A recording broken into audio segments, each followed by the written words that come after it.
பெரிய செல்வந்தரிடம் கொஞ்ச காலம் வேலை பார்த்து வந்தார் முல்லா. ஒரு நாள் 3 முறை கடைக்கு போய் திரும்பி வருவதை கண்டார் செல்வந்தர். அழைத்து ஏன் என்று விசாரித்தார். முதல் முறை கோதுமை வாங்க போனேன், 2ஆம் முறை முட்டை வாங்க போனேன், 3ஆம் முறை எண்ணெய் வாங்க போனேன், அவ்வளவுதான் முதலாளி. சொன்ன முல்லாவிடம் கத்தி விட்டார் முதலாளி. கடைக்கு போவதற்கு முன்பு திட்டமிட வேண்டாமா? திட்டமிட்டு ஒரே தடவையில் 3 வேலைகளையும் முடித்துவிட்டு வர வேண்டாமா? அதுவல்லவா புத்திசாலித்தனம். இப்படி கொஞ்சம் காட்டமாகவே காட்டிவிட்டார் செல்வந்தர். சரி முதலாளி, இனிமேல் திட்டமிட்டு செயல்படுவேன், இது உறுதி. இப்படி முல்லாவும் உறுதி அளித்து விட்டார். அதுபோலவே அடுத்தடுத்து செய்தும் மிகவும் நல்ல பாராட்டை பெற்றுவிட்டார். சில மாதங்கள் கழித்து அந்த செல்வந்த முதலாளிக்கு திடீரென்று நெஞ்சுவலி வந்துவிட்டது. கொஞ்சம் லேசான நெஞ்சுவலிதான், ஆனால் திடீர் நெஞ்சுவலி வந்துவிட்டது. முல்லாவை கூப்பிட்டு வைத்தியரை அவசரமாக அழைத்து வர சொல்லி அனுப்பி வைத்தார் முதலாளி.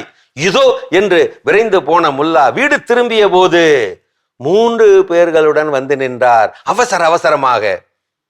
எதற்காக இந்த 3 பேர்?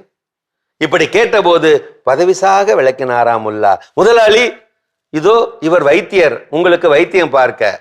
மீதி 2 பேரில் ஒருவர் மதக்குரு, உங்களுக்கு இறுதி பிரார்த்தனை செய்ய.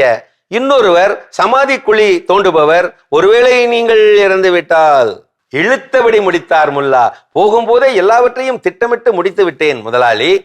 திட்டமிட்டு ஒரே தடவையிலே 3 வேலைகளையும் செய்து அவர்களையும் அழைத்து வந்து விட்டேன் முதலாளி.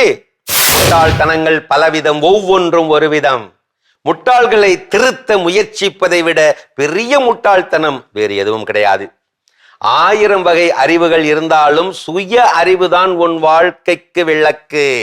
அதை அணையாமல் பார்த்து கொள்ள வேண்டியதே உன் பொறுப்பு. சுய புத்தி வேண்டும் அல்லது சொல் புத்தி வேண்டும். 2 புத்தியும் இல்லாதவரே புத்தி கெட்டு அலைகிறார். சுய புத்தியால் ஒருவன் தொடர்ந்து தோற்றுக்கொண்டே இருந்தால் அவன் சொல் புத்தியை கையில் எடுப்பது அவசியம். சொல் புத்தியால் ஒருவன் தொடர்ந்து தோற்றுக்கொண்டே இருந்தால் அவன் சுய புத்தியை கையில் எடுப்பது அவசியம். சொல் புத்தி சுய புத்தியை கடந்து 3வது புத்தியும் உண்டு. அதுதான் சில்லறை புத்தி. சில்லறை புத்திக்காரரை கண்டுவிட்டால் சிதறி ஓடிவிடு. அமைதியான நதியிலேதான் தெளிவாக தெரியும் பிம்பம். மன அமைதியான நிலையில்தான் தெளிவாக தெரியும் உனது புத்தியும் மனமும். படித்த சொல் புத்தியை விட படிக்காத சுய புத்தியே சால சிறப்பு என்கிறார்கள். சிலருக்கு சொன்னால் புத்தி வரும், அவர்கள் மானமுள்ளவர்கள். சிலருக்கு பட்டால் புத்தி வரும், அவர்கள் சராசரிகள். சிலருக்கு பட்டாலுமே மானமே போனாலுமே புத்தி வராது, அவர்கள் சாக்கடை சேற்று பன்றிகள், ஒதுக்கப்பட வேண்டியவர்கள், கடந்து செல்லப்பட வேண்டியவர்கள்.